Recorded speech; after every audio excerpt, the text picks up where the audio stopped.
that kid's just asked to go to the bathroom to leave class for the sake of leaving class. Crazy. Especially when it's the same kids each and every single day. So, Especially during math. right. Go figure. All right. So we just did this question here. We said 12 to the negative 2 was 1 over 144 because it's 1 over 12 squared. Plus 1, that's 1 in 144. The next one, express the quotient in scientific notation. Now, this was a question from the test that some of you guys had difficulty finishing up. And here's the thing. When we did questions like this before, we said specifically, this does not equal for coefficient. This does not equal 5.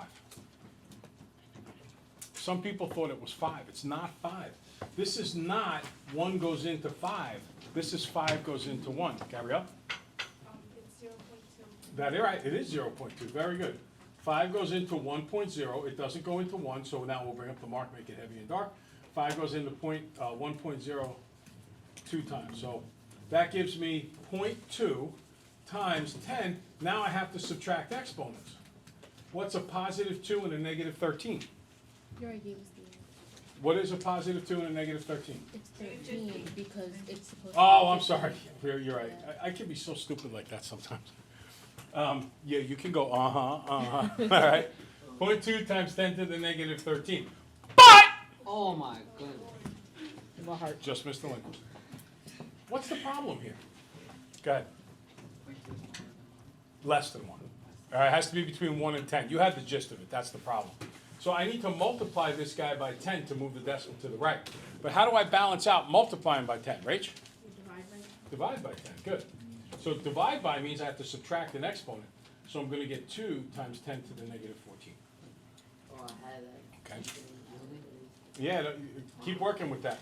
Next, number 3. Which choice best describes the number of solutions to the equation 5 times x minus 3 equals 2x plus 3x plus 10? Look, if I distribute here, guys, I'm going to get 5x minus 15. And on the other side, if I do same side, I'm going to get 5x plus 10. So then when I minus the 5x's from both sides, I get negative 15 equals 10. Does negative 15 ever equal 10? No. No, it never equals 10. So which of those choices, A, B, or C, is correct? B, that's right, there is no solution. Okay, which of the following is not equal to the others? Well, let's see what this is. Let's add exponents. That's 10 to the negative 4. This is going to be 1 times 10 to the negative 3. This, if I plug in a negative 5, negative 2 times negative 5 is 10. This is 10 to the negative 3, and that one's 10 to the negative 3. This is the one that does not equal the others. Okay? All right. Any questions about that? All right. So,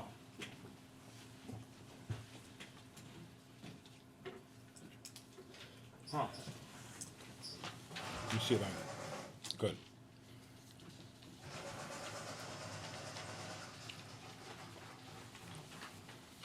I can't get this thing, oh, there we go, maybe that. I can't get it to go away. Oh, well. What are you gonna do? You guys ever get writer's block? What? Did you ever get writer's block? What's that? You get an essay in English or in social studies, and you just don't know where to start. You kind of just stare at it, and you're like waiting and waiting and waiting. How do they say to solve writer's block? Just scribble. Just start writing. Don't even think about it. Just start writing. And what usually happens is usually the first couple of sentences you write are useless, but all of a sudden you click on something, and then you just start getting on a roll. And then they want you to go back, look at it, and see what parts to not pay, just eliminate. And then they have you go back and write an introduction and a conclusion. All right? So that's how we handle writer's block. How many people in here despise, I mean hate with your innermost core, word problems in math? What if I was to say to you, I can give you a foolproof, guaranteed way to always do a math problem and always get at least partial credit, and usually get the answer fully right? What if I could tell you I guarantee that? I'd call you a wizard. Well, then call me a wizard. Okay, wizard. All right. You can call me Wiz for short. Okay, Wiz. Wiz Khalifa. Now, let's take a look at this and show you how it's done. See, I think kids suffer from math block. This is not too long a problem, but pretty soon, we're gonna get some longer ones. And what happens is they read the whole paragraph, and kids don't know that, they just don't even know where to begin. They just look at it like, oh my God, it's overwhelming. Go ahead. Well, I get a different kind of math, like sometimes I just don't remember it. Like the other day, I forgot how to subtract. Like that's like the block. I just blocked. Can out. I tell just you? forget. I distinctly remember being in elementary school and forgetting how to spell the. Oh, me too. Did you ever do that? I still forget how to. You still do? Yeah, I I still forgot how to spell The. gas. The. I remember once forgetting how to spell of. Sometimes I forget how to spell my name. How do you not spell of? I swear, one day when I get old, I'm gonna forget how to spell A.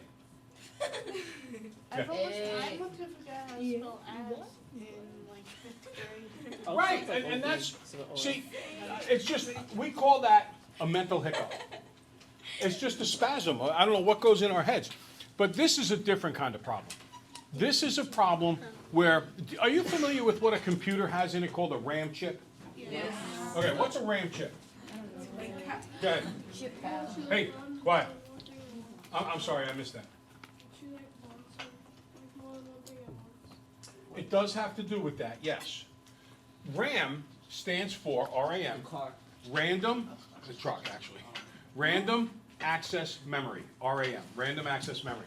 It means how much information can be flowing through the computer at any point in time before it bogs down.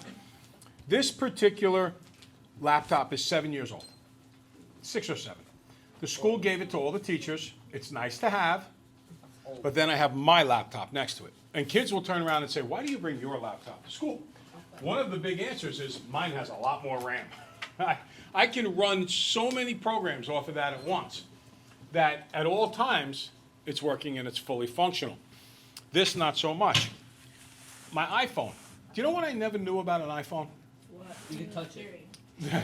No, when you open up the iPhone, if you open an app, it stays open. Yeah, you didn't know that? I didn't know that for a really long time. And then the way to close it is to like double tap the home button and then like you slide them up and throw them out. Now, I was getting these problems where my iPhone would start to like slow down. Does this sound familiar to any of you guys? It'd be like, and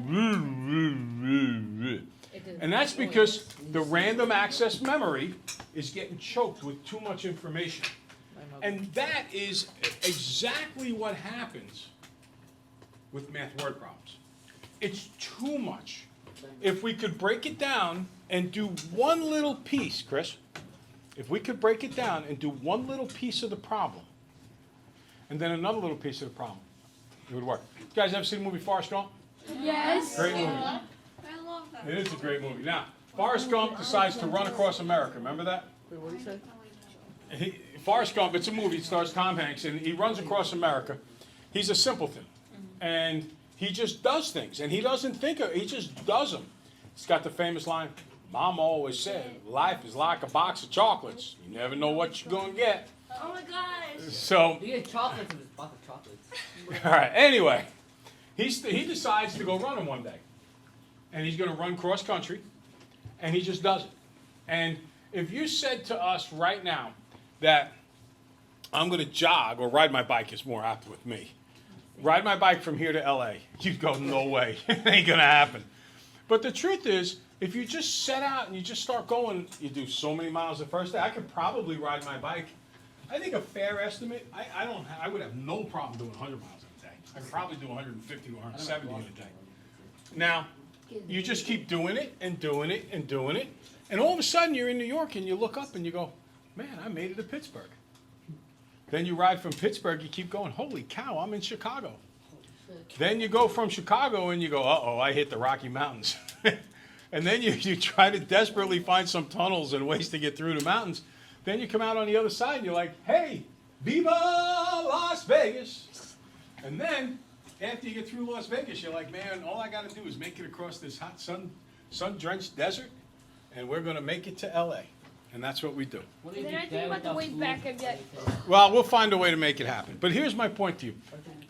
if you sit down and you think about the enormity of the journey, you say there's no way you're gonna make it. But Break it down. if you sit down and break it down into pieces, it becomes more manageable. And that's what we're gonna do with these math problems, okay? I read this whole number one. If 5 is subtracted from 4 times a certain number, the result is 23. Write an equation, find the number. And you start saying to yourself, wow, that's like a whole lot of information. Well, let's break it down piece by piece. All right? If 5 is subtracted from 4 times a certain number, I'm going to even double underline the 4 times a certain number. How to subtracted from? Now, if you drive, Chris, I'm a little worried that you're not paying attention now, but if you drive to Los Angeles from New York, where do you start? Los Angeles. No. New York. Oh. If you drive to Los Angeles from New York, where do you start? New York. If you go to Ronkonkoma from Patchogue, where do you start? If you go from Ronkonkoma to Patchogue, where do you start? Ronkonkoma. From always goes first. From is the place that goes first. So it says here, from 4 times a certain number. Let's let n be the number. Boys, if you're going to be distracted looking that way, there's no way you're going to learn your best looking this way. How do I write an expression for 4 times a certain number? 4x. I was going to go with n, but 4x or 4n, doesn't matter, whichever one you want. And since from goes first, the 4n has to go first. Now, was anything very difficult about that? No. So this is the big revelation now. Ready? On your paper, I want you to take your pen and I want you to draw a line right through the from 4 times a certain number, because you use that up. Now, don't make it so dark that you can't read underneath it. We just want to put a line through there.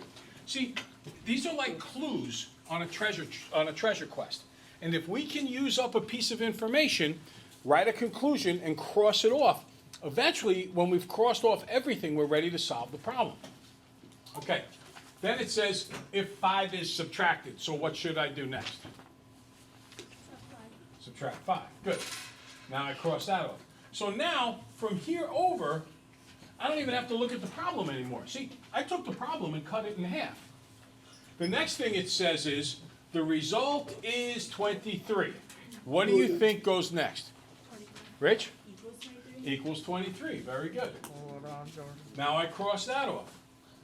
Now, let's read what remains. What does it say? 4n minus 5 equals 23. No, read the words. Write an equation. I did write an equation. I can cross that off. And what? And find the number. Is there enough information in that equation to find the number? Yeah. You bet there is. Go ahead, solve it. Do not use this. We are intelligent. Where are you going? Okay. You are definitely not a calculaholic. English, please. She knows what I meant.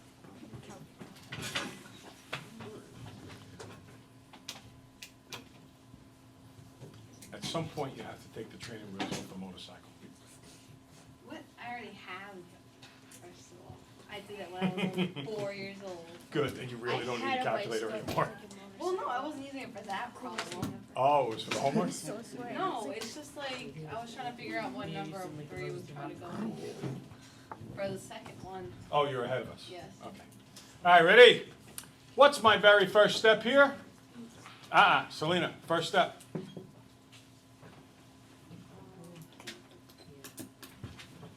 Don't panic. I know you know, or I wouldn't have called on you. You can do it. She can definitely do it, because I've seen her do it many times. Look at the equation. What's the first thing I do to get n by itself?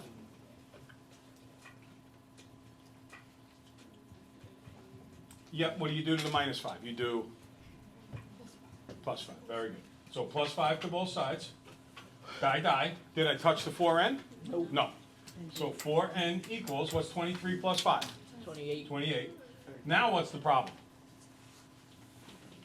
4 divided by 4. Right, you got to divide by 4, because 4n means 4 multiplied, so we divide. And what is 28 divided by 4? 7. 7, and I have my answer. Okay? So let's review the basic strategy here. It's a really simple approach, and honestly, I'm shocked that they don't teach this to kids starting in first grade. What you do is you read the question, and as you use a piece of information, you cross it off. And you keep crossing off. Do you guys ever do mazes? Yep. Right? You ever do mazes? Sometimes when it's really hard to find the whole maze, what you do is you do a piece of the maze, and then you kind of stop. And then you go to the back end and you do a piece of the maze and you stop. And now you made this really big, long, complicated maze a smaller maze. And then you go forward again a little and backward again a little. And then eventually you meet in the middle, right? You with me on that? So that's what you should be doing here. As you use a piece of information, you keep crossing it out. And at the end, once you've written all the information out, if you wrote it properly, you will get the answer. And if you didn't write it properly, you will get partial credit for at least doing something right. Okay? Go ahead. It says break it into pieces like you would with a chocolate chip cookie. Same. How about that? People? Break it into pieces like a chocolate chip cookie? Yeah, that's what it Like says. a recipe. Oh, for the recipe, yeah, because you got to do each little piece at a time. There you go. All right, try number 2. Let's see how you do. I heard that too. I did it contact. Excellent day. Let me scroll this guy up a little bit. I think it's really important that you to understand there's no panic with word problems. Okay, we just sit there and we go piece by piece. We don't panic, we don't lose it.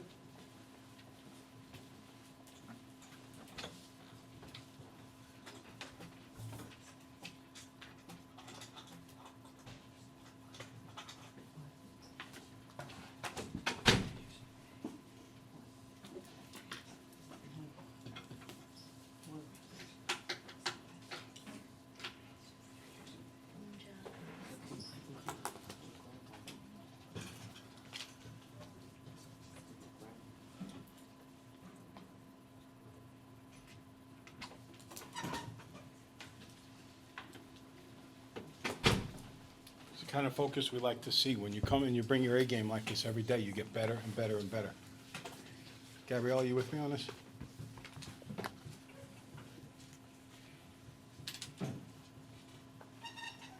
Okay, so let's try this one here and see how we do. All right, it says here, if a number is tripled and then 7 is added to it, the result is 1. Okay, let's start at the beginning. Who knows something here about this that they can use and draw a conclusion from? Anything in that sentence? Go ahead. Well, can I say what I did? I don't want the whole thing, I want a piece. Give me one piece that you wrote. 3x. Okay, we'll go with x. A number is tripled. That is 3x. Good.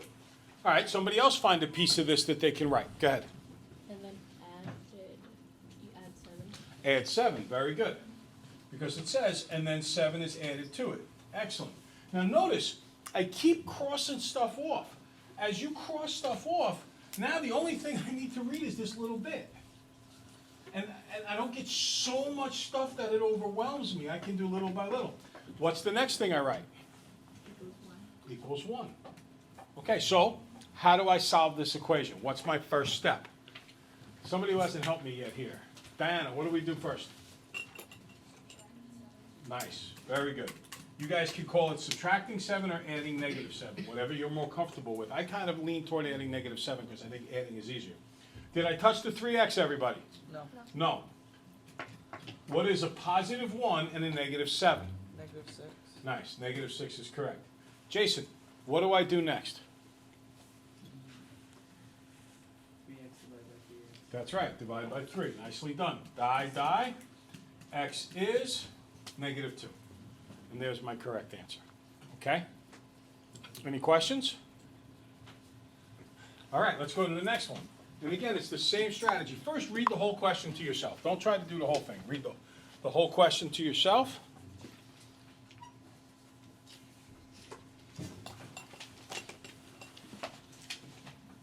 What's that third question? Mhm.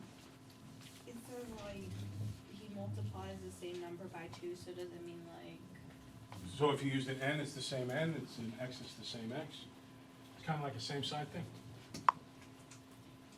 so what you're telling me is he multiplied whatever he got from the 4x? Well, And then let's multiply that by let's go through and read it together. Ready? Jenny multiplies a number by 4. Johnny multiplies the same number by 2. and then he adds 3. If you take Jenny's result and Johnny's result, the result is 51. All right, tell me something. How do I write Jenny multiplies a number by 4? Jerry, how do I write Jenny multiplies a number by 4?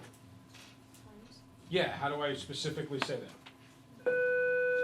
4n plus 2n plus 3 is 51. And then you go with it from there. Okay? Hasta la vista, vaya con Dios, toodaloo, ta-ta. You guys did a nice job today. We are definitely coming along. Keep up the good work.